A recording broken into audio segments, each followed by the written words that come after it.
In this week's video, I'll be throwing all the components for a teapot, assembling the parts and pulling the handles, together with some diagrams along the way to help explain some of the processes and ideas I'll be speaking about. I generally throw all of my teapot bodies on these wooden bats. Carefully measured rims and galleries to support lids aren't things I want to be distorted if I were to lift these off by hand. So this way, once the form has been thrown, I can simply prise away the wooden platform underneath it and lift it away. At the start of this process, I cone the clay up and down a number of times, just to make sure that it's really well centered. The process also aligns the clay's particles, which are plate-shaped, and it helps to prevent S-cracks from appearing on the bases of your pots as they dry out, although the type of clay that you're using also makes a huge difference in this regard. This stoneware clay you see being thrown in the video pretty much never S-cracks, but porcelain, for instance, is far more susceptible. Nonetheless, coning the clay up and down at the beginning is a good thing to include in your practice. Once the lump of clay has been fully centered, I open it up and then I begin to gradually pull up the walls, making sure there's water covering them so my fingers don't stick as I slowly move them upward. A knuckle on the outside pinches against the fingertips on the inside, and working in tandem, they slowly travel up, forcing the clay through a smaller gap, thinning out the walls, causing them to climb upwards. The movement itself, once pinched in, is slow and consistent. I don't suddenly change the speed of the wheel, save from occasionally slowing down as I reach the very top of the walls. If you do hesitate while continually applying pressure, you'll quickly cause a thin spot in the walls, which can then quite easily buckle and twist, and ultimately could destroy the pot you're working on. Once the rough height is there, I begin to do some initial shaping, pushing out the belly of the teapot slightly, whilst keeping both the base and the opening at the top quite narrow. I've also purposefully left the rim itself to be relatively thick. That way, once I collar it in and form the gallery which will support the lid, it won't be with an edge that's meagre and thin. Instead, it'll be quite thick and strong, not only to support the form itself, but it also needs to be tough to withstand the lid being taken on and off constantly once in use. At this point, you can begin to see the three different planes that make up the angles of this pot. There's the narrow base, the waist of the belly, the shoulder, and then at the top there's the lip, albeit far smaller, and eventually partly hidden underneath the lid itself. Using my fingers on the inside, I gently push the belly outward, and once I'm content with the form, I can begin the finishing off procedures, which starts by removing this skirt of clay from around the base, and then I can use a flat metal edge to further define the shape. Here I'm pushing the clay out to meet the metal edge, and not only does this define the shape, but it also removes the excess slip that coats the outside of the vessel. I could leave it as it is without removing it, but the pot would take much longer to dry, and there's a chance that the wet slip can degrade the clay of the pot itself and cause it to collapse. Once the walls have been finished, I carefully fix the rim and clean the bat below. As there is a slight undulation in the rim, I'm just using the sharp edge of an old trimming tool just to try and remove it as best I can, although it'll be easier to fix later on once the piece is leather hard. I then measure the opening on top with a pair of calipers so that I can throw the lid to the correct dimension, and then I just chamois leather the top smooth too, before sliding a taut wire underneath, separating the pot from the wooden bat. I can then pry it away and lift it to one side.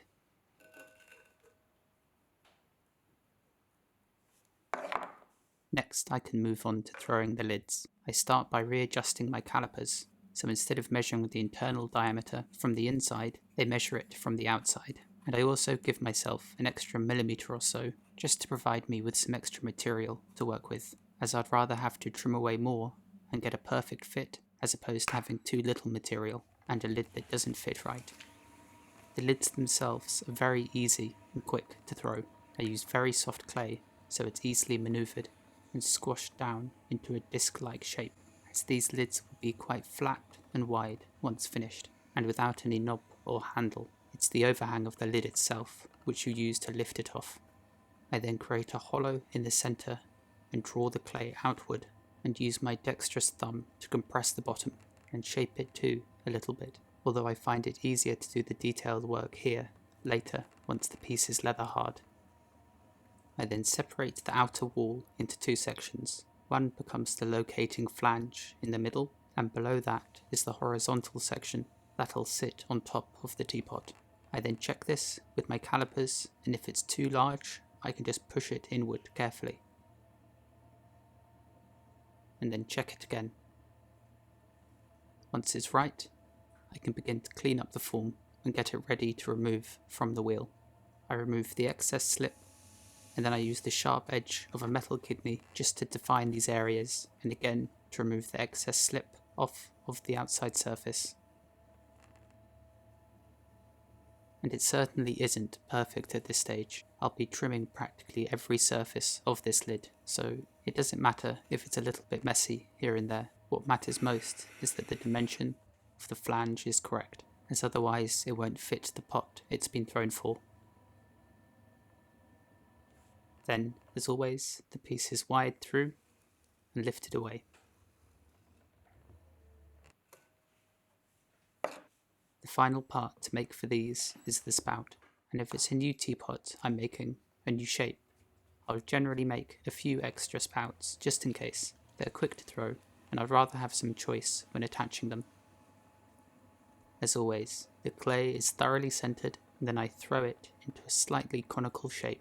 I'll be able to make about 5 or 6 spouts from this one lump of clay, as I only ever use the very top portion of it to throw into the spout. This method's called throwing off the hump. I pinch the clay and I collar it inward, and this is fingertip throwing, really, and it can be quite tricky if you aren't used to throwing vessels this small. After a certain point, I use a wooden dowel inserted into the spout to throw the walls up against. I force the clay up against the wood and push it up against it, and this keeps the internal walls of the spout nice and smooth, and it also means I can throw it to be far more narrow than what's possible with just my fingers, and much thinner too. Once the shape is roughly there, I use a metal kidney with a curved edge and I run it against the spout, transferring the curve of the tool onto the spout, smoothing it too and neatening it. I then make a little undercut, and it's in this groove that I'll slide the wire through to cut it off. I then lift it carefully from below and set it aside with all the other thrown components. The only part that isn't thrown is the handle itself, and here's a cross-section of the assembled parts, and the next part of the video will show how I put these all together. There's an awful lot to consider when making teapots, be it the proportions, the angles at which the different parts protrude, the functionality, the aesthetic. They really are complicated vessels to make, and I hope some of the diagrams that come up later on will explain more thoroughly what's going on in my head when I put these together. The following day, the pieces are leather hard and ready to be assembled. I begin by deciding which lid should go with which teapot, and I do occasionally throw additional lids too, just in case something were to go wrong, or for some reason one just doesn't fit. So, as you can see, the lid is purposefully just a tiny bit too big. So I begin by centering the lid and securing it down in place firmly with 3 lumps of soft clay. Here, I'll be trimming the flange so that it fits, and also the internal cavity of the lid, just to lessen the weight of the form and also neaten up the shape. And the good thing about the entire locating flange being exposed here is that I can easily check if the teapot body fits, just by placing it carefully over the lid in situ like this, and you'll see, if you look very carefully, the slight mark left where the lid didn't fit, which gives me a good indicator of how much more to trim away. You'll also be hearing a lot of blowing during this process. This is merely just one way to remove excess trimmings that become stuck on the vessel itself. So now that the lid fits, I begin to do a tiny amount of trimming on the inside of the lid, beveling this edge to a sharper point, and then trimming this surface to be flatter, and also thinning out the locating flange from the inside, which is always a bit of a pain, as the turnings always clog up the area I'm working in. And although it's hard to see here, I actually turn a slight groove into the thicker part of the lid itself, horizontally, to help lighten the form even more. I then scrape it flat, and that's more or less it for the lid at this stage, apart from removing more of the excess clay and just softening these edges with the pads of my fingers. Now it's time to trim the body of the teapot, and to attach it down, I brush some slip onto the base before placing the pot onto the wheel and rubbing it firmly into the centre. Once attached down, I can begin to trim the walls, neatening the shape and lightening the piece. At the moment, the three planes of the vessel aren't that defined, and by trimming it, I can make the lines that separate them far more sharp, and these ledges, later on, once the glaze is applied, will break through the glaze, allowing the iron-rich clay underneath to really shine through. And the nice thing about having an opening this wide is that I can place my left hand inside the vessel as I'm trimming to check the thickness of the walls. If it isn't doing that, it stays on the outside, supporting the piece, and ready to catch it at a moment's notice if it were to become dislodged and fly away. I use tungsten carbide trimming tools for this process, made by the legendary Phil Poberker from the United States. I wish I could get my hands on more, but they are exceedingly difficult to obtain, but for good reason. They're very sharp, and he asks for your hand measurement so that he can turn the wooden handles to fit your hand exactly. Once the body of the teapot has been trimmed, I can move on to finishing the lid. I begin by turning away the excess on the outer edge, which I shape to an angle that echoes the narrow base of the teapot. And notice how I hold the tool from just below the blade of the tool, which means I can hold it very steadily as I work, as opposed to holding it at the far end of the wooden handle, which would give you far less control. I then begin to trim the top of the lid, and I turn these to have a slightly concave surface, which is another feature that gives my glaze an opportunity to pool into and to add interest, as it thickens and intensifies in colour. As I trim, I never try to remove too much in any one pass, as trying to gouge out a lot of material in one motion is never a good idea. Once trimmed, I then use the flat, sharp edge of a metal kidney just to burnish over the turning marks and to smooth the surface. In the middle of this lid, I'll be piercing a very small hole. I grasp the hollow tool very carefully, slowly push it through the top, piercing it all the way through. I also use the metal tip of the tool just to clean up any burrs of clay, and then I can press the side of the hole just to neaten it. The function of the hole is to create an opening in the top where air can be pulled through as the vessel is poured. These are really important, especially if you have lids that fit almost perfectly, as demonstrated by these two clips. Albeit a slightly different teapot shape, the function is exactly the same. When the hole on top is covered, the liquid just ceases to flow. So it's vital that the teapot has one of these, and to make sure that it doesn't fill up with glaze during the firing process. But it doesn't need to be in the middle of the lid. It can be offset to one side, or even hidden in the geometry of the teapot.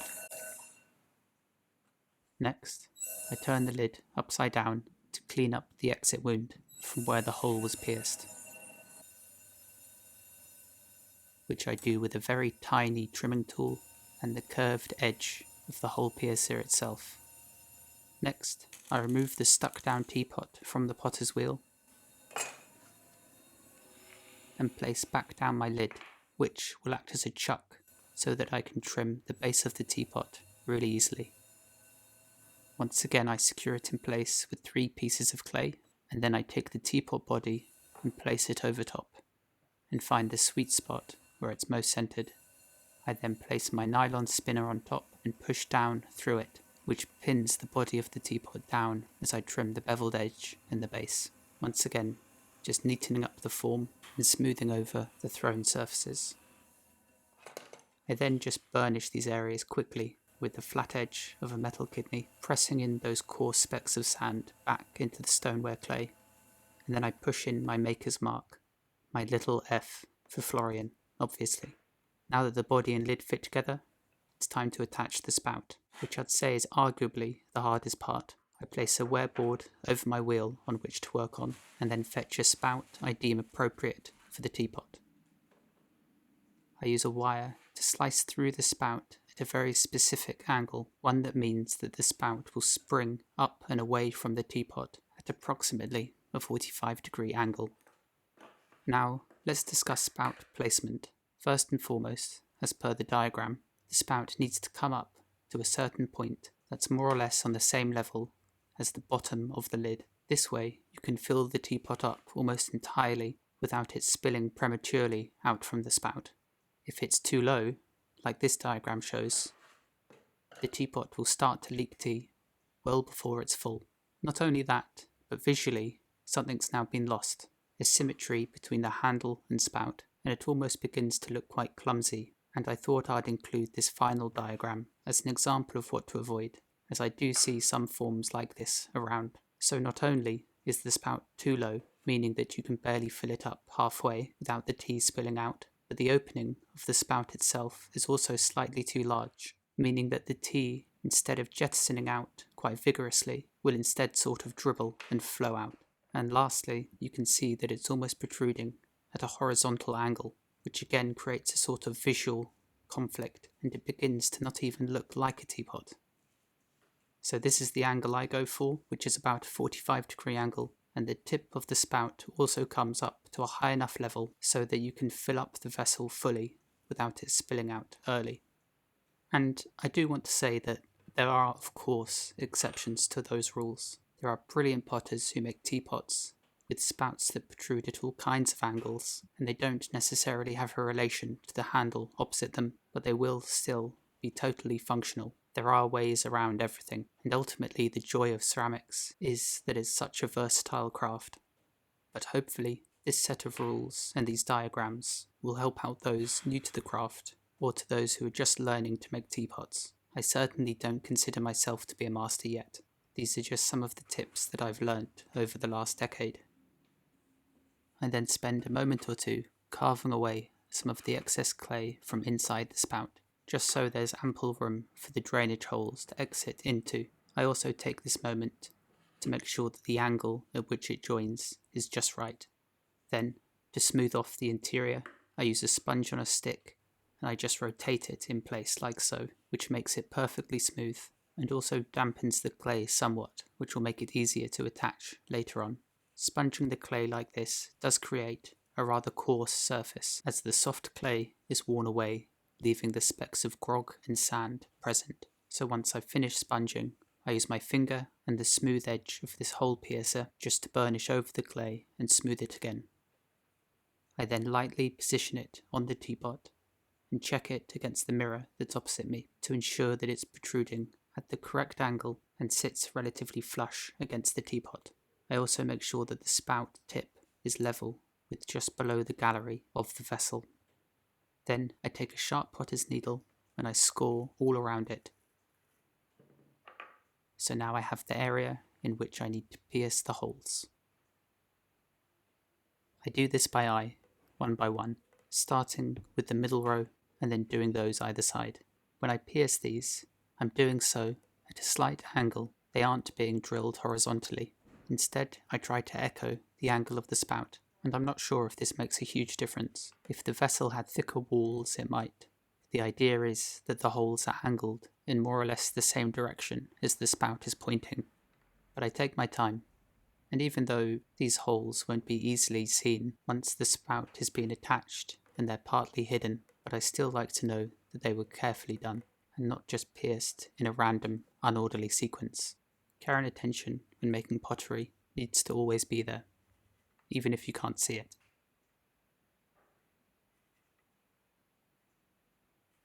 I then carefully scrape some of the excess burrs of clay away from this area, and then I use the end of my bison potter's needle and push it into each hole and rotate it slightly, burnishing the walls smooth and making them just slightly wider. I don't want there to be any protruding lumps of clay that might catch the glaze and cause one of the holes to block. I then score around them using a serrated metal kidney. This roughens up the clay, and when combined with slip, creates a very sticky, wet surface, which the spout will stick nicely to.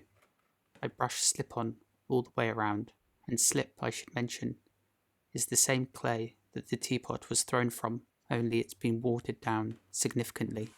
I then have a shallow basin of water which I place the spout into, which causes the clay, which I'm going to be blending into the teapot, to be really soft and helps it attach and blend incredibly easily.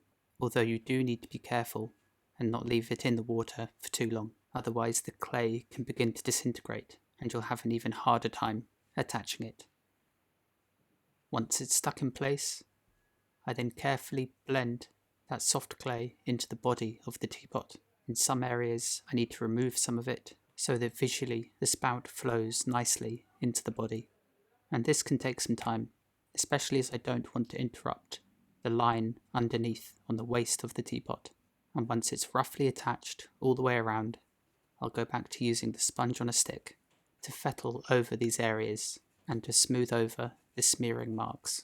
I think this is actually a really underrated tool. It's fantastically useful for blending different components to one another and to create joins that are really seamless, as not only does it smooth over the clay, but it also wears it away and creates areas that are really smooth and flow nicely into one another. Although it also depends on what type of clay body you're using. It might be tricky with a particularly coarse one, as it does expose grog contained within the clay, but I fix this by simply going over those areas with any smooth piece of metal, and even just my fingertips do a good job of it. And once most of that grog is pushed back into the clay, I'll then brush a wetted finger over these areas, which really softens and smooths it over, but it doesn't need to be absolutely perfect, as these teapots will be coated in a layer of glaze, and a majority of those little marks, smears and smudges will be hidden beneath a veneer of glass. And now that the spouts have been attached, it's time for the handles. These are much like all my other handles. They begin as one long strip of clay, which I pull from a larger block. And like throwing the walls of the pot, it's necessary when doing this to ensure that my hand is wet and that the length of clay is wet too, because as soon as one part dries out, it'll stick to the other, and there's a really good chance you'll just tear the whole length of clay right off. I then lay them on a board and snip them off using the edge of my thumb. I then take the teapot, lift the lid away, and score an area directly opposite that of the spout. Again, I'm creating an area onto which I can join another component, which in this case is the handle. I then dab some slip onto the rough area, and then gently grasp one of the handle blanks and tap out one of the ends, creating a flare of clay which I'll easily be able to blend into the teapot. I position one hand inside the teapot, bracing the area where the handle will be pushed on. This way the walls of the teapot aren't deformed as I push it into place. It's also for this reason that you don't want to put too much slip onto the area you're going to join, especially if the walls of your pot are quite thin, as the wall can get quite weak and flimsy. I then blend that flare of clay into the teapot, creating a join that's strong and will withstand being pulled again into a more delicate, looped shape. And it's for this reason too that I like to keep the handle blanks quite soft, as it's easier to merge and make a seamless join. And I spoke a bit about this earlier, which is having some kind of symmetry between the handle and the spout. I want some of their curves to match, and I want them to protrude at roughly similar angles. That way they feel sort of connected, and so there's an equal mass of clay on either side of the vessel too. I don't want the spout to overpower the handle, and I don't want the handle to overpower the spout. They're equal, like arms, and you've probably noticed a lot of links to the humanoid form throughout this video in the words I've been saying. Once attached, I then begin to pull the strap of clay down, quite gently, but with quite a lot of force too. What I mean by that is that my movements are very controlled, yet you do need to pinch the handle with enough force to actually move the clay. Otherwise you can end up just running your hand over it and slowly weakening it as the water degrades the clay. But once the length is long enough and has the correct cross-section, I loop it down and join it back into the body of the teapot. And at this angle, I don't need to score and slip it. I can simply smear the clay quite firmly into the tapering lower section of the form. I then go over the area once again with a wetted finger just to clean over the smudge marks. And with that, these are more or less finished. although there still are a few little corrections that need to be done. The first is I hold the teapot upside down and I just push this angle upward slightly, just to give it more of a kick and to echo the protruding spout more closely. I then place it upside down, and I do this so that the soft handle doesn't sag back down the wrong way as it dries. And here's the second. This really was just a very small batch. And in fact, I'll leave these upside down overnight and wrapped up carefully in plastic to ensure that they dry out very slowly, as there's an awful lot that can go wrong if you try to rush these and dry them quickly. Notably, the handle and the spout can develop big cracks all the way around, and I just position 2 kiln props either side of the still quite soft handles. This way the plastic doesn't stick to them and damage them.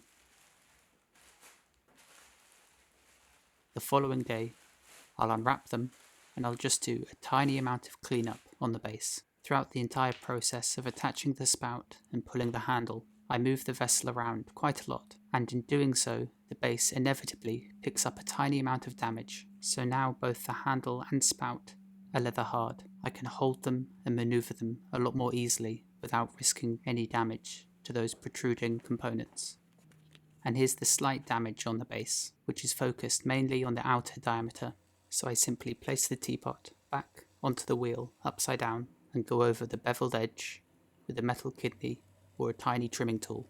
And I'm only really pressing very lightly, not enough to remove any clay, just enough to burnish and smooth it over.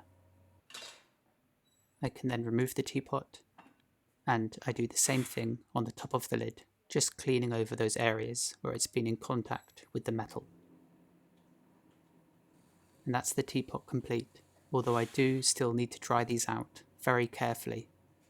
I place them beneath plastic, and I'll leave them there for a day or two, depending on what the weather's like and whether or not I've had the kilns on in the studio. These were based off a smaller version I'd made previously, so these new ones, once fired, should look more or less like that if everything goes to plan, which I'll see if it does over the next couple of weeks as I glaze and fire hundreds of pieces. And as always, thanks for watching, and I'll see you next time.